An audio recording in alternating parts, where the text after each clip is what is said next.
Welcome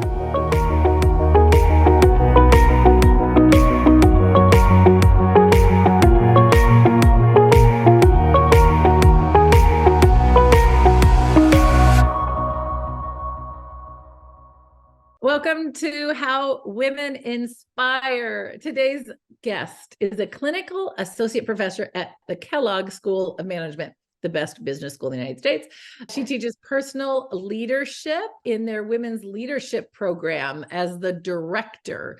She spent 25 years with Fortune 500 companies, holding the top brand management post at divisions of Pepsi, Royal Caribbean, Whirlpool, all those big companies that we all know about and affect us on a regular basis.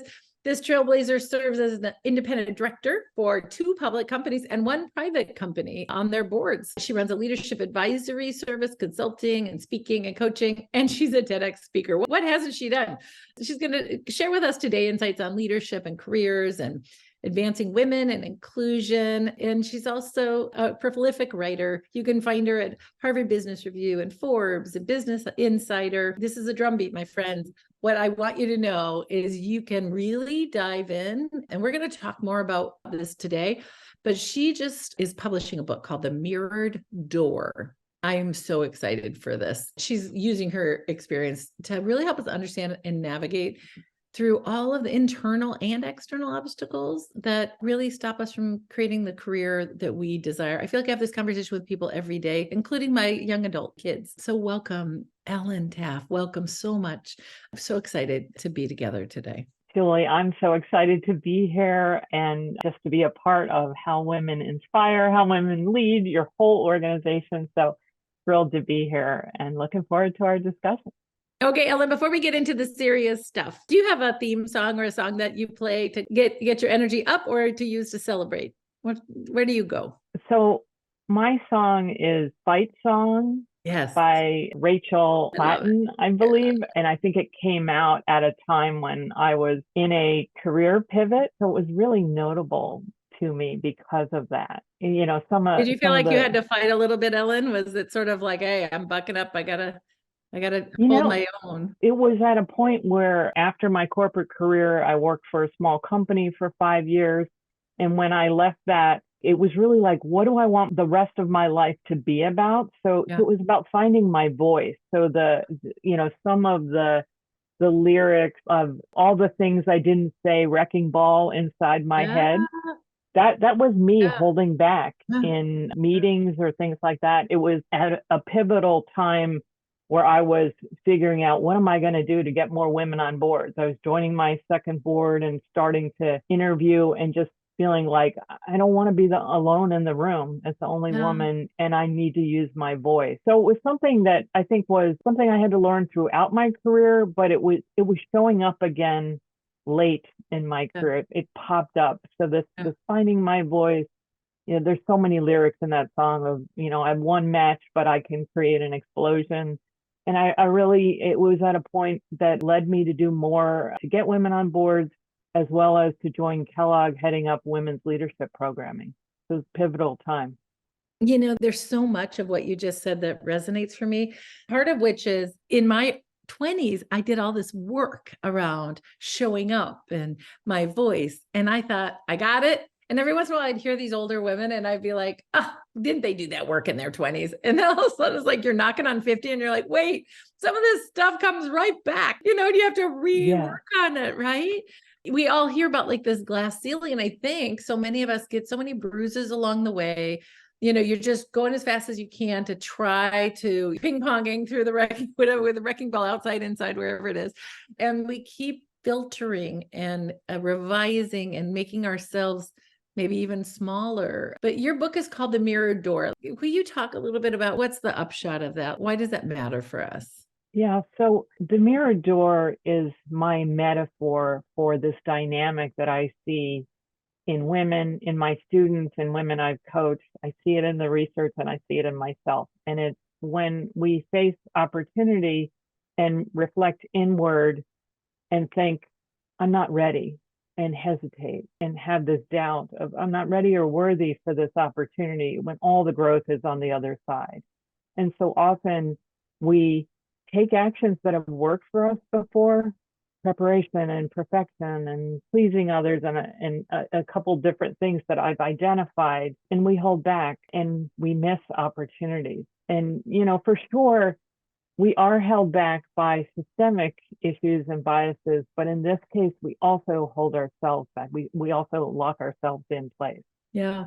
I mean, I think here's some perspective for you.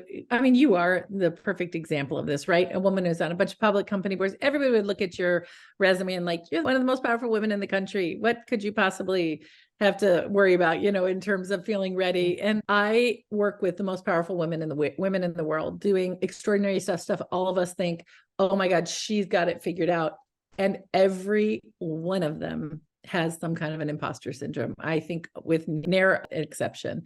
And especially if you're doing something new, like you and I talk a lot about how you just been talking about getting women on corporate boards. Well, that's something that's new. When it's new to you and you haven't done it before, you have to talk about yourself differently. Well, and most of us haven't even had a job. Like some had to go look for a job for 20 years, we've got tapped for new opportunities, right? But we haven't really gone out and done interviews, been on job hunt. I think it actually brings up all kinds of complexity, right? It really makes it harder for us. Okay, what do we do if you're having that experience? I know we're all going to buy the book, but what is an example of something you could do when you're realizing, oh, wait, I'm telling a story about myself that may not be true here? I think that it depends on what is holding us back. So sometimes it's fear of how we'll be evaluated, and it comes from being successful so often. So, your high achieving audience has had that success. So then that taking the risk of exposing yourself is really hard. So it's all about taking small risks when the stakes are lower and putting your hat in the ring for an opportunity or challenging yourself. I may not fully know this, but I'm going to speak up early in this meeting. And even as simple as I'm going to make sure I comment 3 times in this. So that's one where if you're held back by that kind of fear, I mean, sometimes we were raised to be good girls and other oriented and want to please others. So we hold back in raising conflict or saying no, or taking on things. And so that's where setting boundaries as simple as possible, like, I can't do this. Here's who I'd recommend. Yeah. And not go into the litany of like, I can't do this because I've already committed blah, blah, blah, all the stuff that we can fall into to save someone else. When the reality is other people would like some directness as well. Exactly. And not being so caught up in our own head that somehow it's going to make us seem less than. Do you find that there's any cultural differences that impact how people react in those situations? Yeah, I do. I think it's rooted in that. And some of the really interesting research about how boys and girls interact as children and what they learn from the relationships with each other. And so girls learn to cooperate, learn to not boast. It's sort of they limit themselves because that's the girl code to get along with each other. Do not act superior. Whereas boys learn this one-upmanship that is hard for them, I'm sure, but it also teaches them to say you can do something and likely you can figure it out. So good for them, but we need a little bit of that too. The research would also support as adults, there is this holding back that happens or discounting ourselves. Yes. I think girls do that more. And I would also say girls can attach to school and academics where the rules are clear. You can put in the hard work and get the grade. And you see 70% of US valedictorians are young women. And then you get into the workplace and there's all this gray area. It's so much on what you can say you can do. And so often we have that like, oh, I'm not sure. And I need to go prepare some more. And we are more ready than we realize. I mean, I feel like you're just like, yes, that's me. Yes, I know. It's me too. So to me, that sort of harkens to this, like, that's what's made me successful, Ellen, is because I prepare really well and I work really hard and I try to please people. Like, what are some of the biggest challenges of the successes that the strategy you used when you were in your 20s, 30s, early 40s? I think it's going for it and trying new things and facing that risk. It's why I believe that what we really need is courage, not confidence, even though the worst feedback ever is you need to be more confident, because the confidence is really that outcome. And so the more we have, I hate to use a sports analogy, but at bats, I used to always have a boss who would say, you need more at bats, like, but get up to bat. So going for things that with some uncertainty, and I think women supporting other women to amplify that. You know, there was a study done where it was like 66% of Fortune 1000 female CEOs did not think they were CEO material until someone tapped them on the shoulder and said, you can do this. You know, just trust that there's this inherent thing that we are discounting ourselves. And it's almost like, I'm sick of that. Let's give things more of a try and we will land on our feet. So part of it's belief, but it's taking those actions to, in small ways, I'm going to try something and I don't know how I'm going to do. That's been my secret, is trying something. Of course, I have the stress of, can I really do this, or do I deserve to be here? And trying to stack up all the reasons why you should be here versus all the reasons why, oh, I'm not really ready for this. I'm not asking for permission anymore. I'm not asking for a seat at the table. My friends, this is the first generation of us. We have a huge opportunity. We have power and influence and wealth.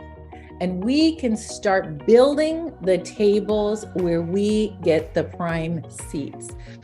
Today, we want to invite you to join us as investors in venture. I know no one's asked you to do it before. It might be something that seems scary or foreign, but I promise you, it's not that different than investing in a mutual fund where your retirement funds are. I want you to lean in and just learn a little bit more. How about making the commitment that in the next 12 months, you can give yourself 12 months to figure it out and to take a step. I want to invite you to be part of the new table of power and influence and wealth. You're invited. I want to sit at the table with you because we're going to make big change. We're going to make the world we've been dreaming of. You know, that you said a couple things there. One is like the internal work, what you should be doing, but you also said, like, when other people tap you on the shoulder and say, I believe in you. And at How Women Lead, we have this credo, and we ask people to be fierce advocates for each other and asking for help. Well, I always ask people, like, how many of you like to help other people? And everyone raises their hand. And then I say, how many of you like to ask for help? And everyone's like, not me. And sometimes tongue in cheek, I'll say, well, it's being selfish if you don't ask for help, because look at all these people who want to help you and it'd make them happy. But I love it. But you know, one of the things it makes me think when you say what you just said is like, how about enlisting people and say, hey, I want to ask you to help push me. I'm realizing I've got some self-limiting beliefs, or I'm not pushing myself into this new space. Would you keep encouraging me? Or in places where you see that I can have opportunities, it's almost like asking someone to be that sponsor, but not quite so official, you know, that we all know that women are over mentored and under sponsored. And so, and do it for each other, which is like, yes, of course you can do this thing. I'd love for you to be a leader with me and be an advisor, be a board member, you know, be on my podcast, whatever it is. Now, a lot of the women in my community are trying to be like you, Ellen. They want to get on corporate boards. They want to be able to have that portfolio career. Do you feel like the mirror door in particular impacts the corporate board journey?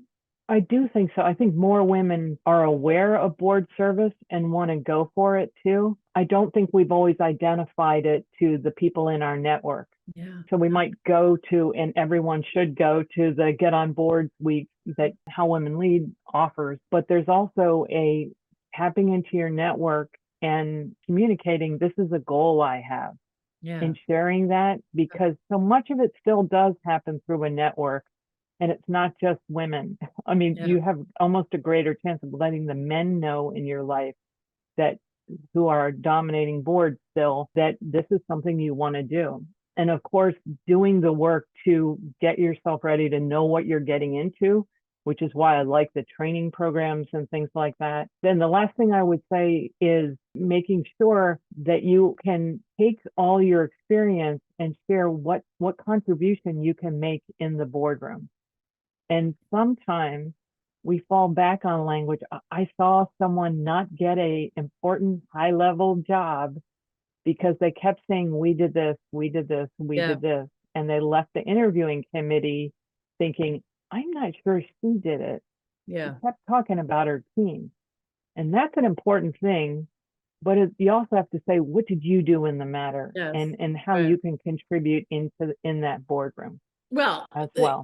women were trained not to ever say me, Yeah, I. We were trained early in our careers to I be able know. to, we did it. I'm a team member. I'm collegial. And now it's like all of a sudden the rules are changing and we have to like use a different measure and be more self-promoting, which is so uncomfortable for so many of us. What can people do if I want to help other women open their mirror door? What are some of the things I can do and everybody listening here can do for the women around them that they respect and love? I think understand what is holding them back. And it could be, identified, preparing to perfection, eagerly pleasing, fitting the mold, pedal to the metal, like pushing ourselves too hard, not bringing others along with us or burning out, and then performing patiently. And so understanding what is coming up, and maybe it's a multiple of those things. Believe me, I've been through all of them at different stages in my career, and understanding what's up for that. So someone who is waiting for perfection, maybe the coaching they need is, okay, let's take everything you're doing. What are the few things you're going for A+ effort on? Yeah. What are the things you're going to drop, and where are you going to be okay with B and C, so that you're prioritizing. And I think also helping women understand that as expectations rise, and we all rise in our organizations, we have to move away or adapt to some of these earlier habits. So you can be perfect, or you can also learn that you're ready enough to make decisions with partial information. So I know that that's like against I know what it's we a think hard of, one. all the preparation, but like that's what's expected. So we Yeah. could be seen as risk averse. So I go through here's how it drives success, but here's where it's sidelining either to the perception of us of she can't make a decision, or she's not taking a risk, or she can't face conflict or give direct feedback, things that are perceptual, but then they're also internal, things that I'm afraid, or it's feeding doubt. Did they hire the real me, or did they hire this person that I'm trying to almost pose to be? So there's a lot in there, but it's sort of helping to understand the double-edged sword of the things that have driven success. Yeah. It's a bit of a paradox, and the pivot out of that is generally around action in small steps. Yeah. Thank you. Well, that's so brilliant. And one of the things I know is that so many women, myself included, I was always like, I'm the behind the scenes person. I'm the great number two. I don't need to take up space. And at How Women Lead, one of our credo is like, be, unabashedly visible, like take up space.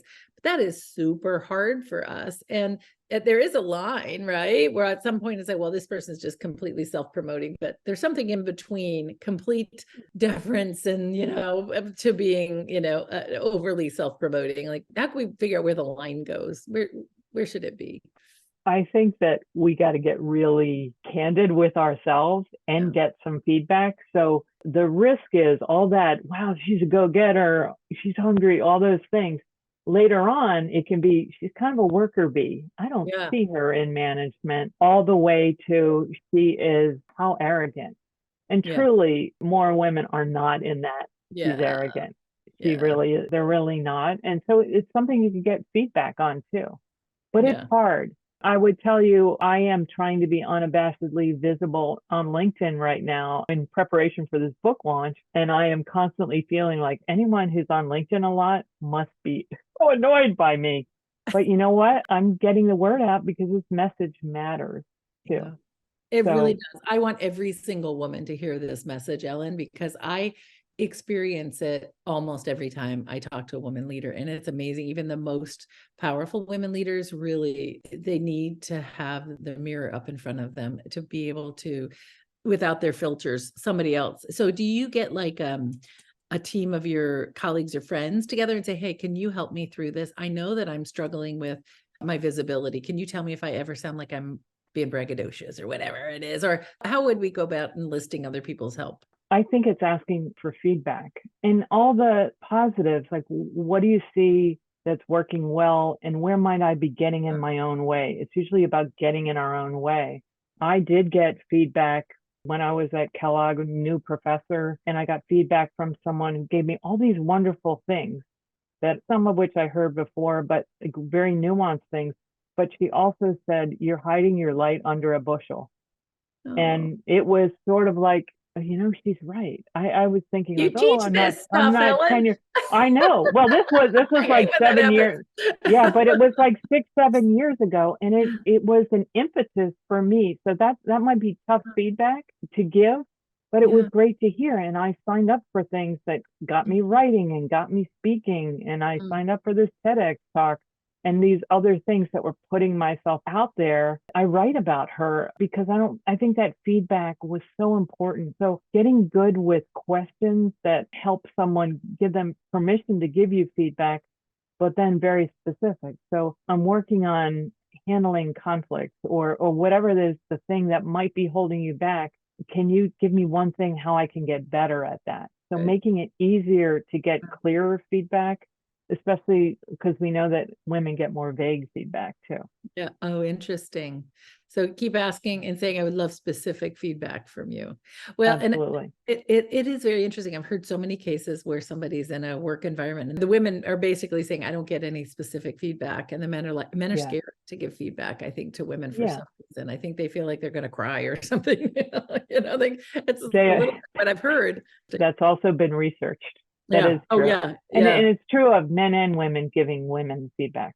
Okay. So Yeah. we all can give better feedback Yeah. too. Well, And I think that, no, I as I would said, just, this is my feedback to you, Ellen, is this is yeah, extraordinarily valuable. Thank you. Like thank you. really, I am so excited for everybody to hear this podcast. And we have to have you back. You need to do, once your book is out, please come and do a book event with us and give everyone some more of a frame if you would consider that, because this is literally, my goal is for women around the world and to break through those glass ceilings. And this is literally one of the most powerful and effective frames I've heard on how to help women do that. Everything else has been beaten around the bush.